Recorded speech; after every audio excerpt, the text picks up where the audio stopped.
Ni pia waheshimiwa wajumbe, niwaombe msimu wa ufuta unaenda kufunguliwa. Tendeni kuhamasishe wananchi wetu wauze ufuta uliokuwa bora. Naamini kabisa ufuta ukiuza uliokuwa bora tunaenda kupata bei nzuri.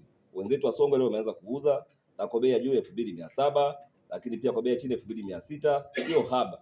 Naamini wenda wameuza bei nzuri kwa sababu ufuta wao umekuwa bora na ni nzuri. Kwa hiyo na sisi tuende tukahamasishe wakulima wetu wapepese vizuri, wachambue vizuri ili waweze kuwa na ufuta bora, tupate bei yenye tija.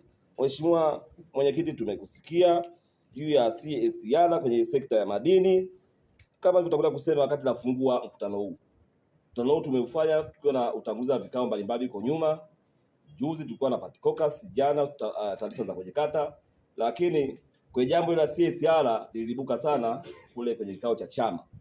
Waheshimiwa ambao wanatoka kwenye rasilimali hizo madini waliongea kwa kina sana, na mimi kama mwenyekiti wao nilichukua bahati nzuri katembea ofisi ya madini, na ofisi ya madini walinipa majibu yenye kwa sababu waliniambia wamewaita watu wa nditi wachimbaji wote wakae nao kikao. Walisema nakaa nao siku ya tarehe 8 leo ili angalau wapate mustakabali, kwa sababu wameitwa ngazi mbalimbali ili waweze kufanya mambo ya kisheria hasa juu ya utoaji wa CSR kwa jamii kule, lakini bado walikuwa wamekiuka wito huo. Lakini wameitwa leo kwenye ofisi ya madini. Naamini kabisa jambo hili kwenye kikao kijacho tutaenda kuambiwa sasa mambo ya CSR yanakaa vizuri, hakuna shida yoyote, ndio tunaenda kufaidika kitu hiki, lakini hali kadhalika na Kiegei wanaenda kufaidika kitu hiki. Kwa hiyo mheshimiwa mwenye serikali, usiwe na shida na jambo hilo, naamini watu wako tuko imara ili kwenda kulifuatilia.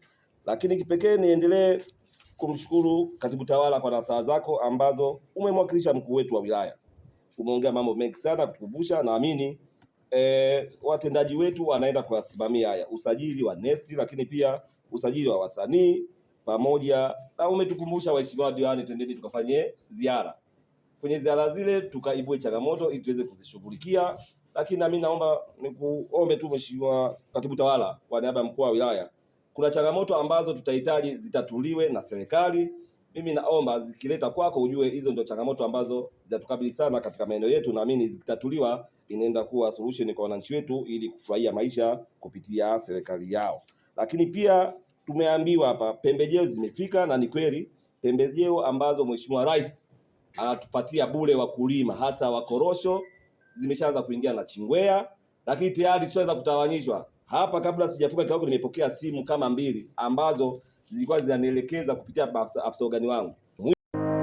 Ili kuwa mwanafamilia bora wa Global TV, usisahau kusubscribe, like, kushare na kucomment. Baada ya kusubscribe, bonyeza alama ya kengele ili kupata taarifa kwa kila video inayopanda Global TV Online.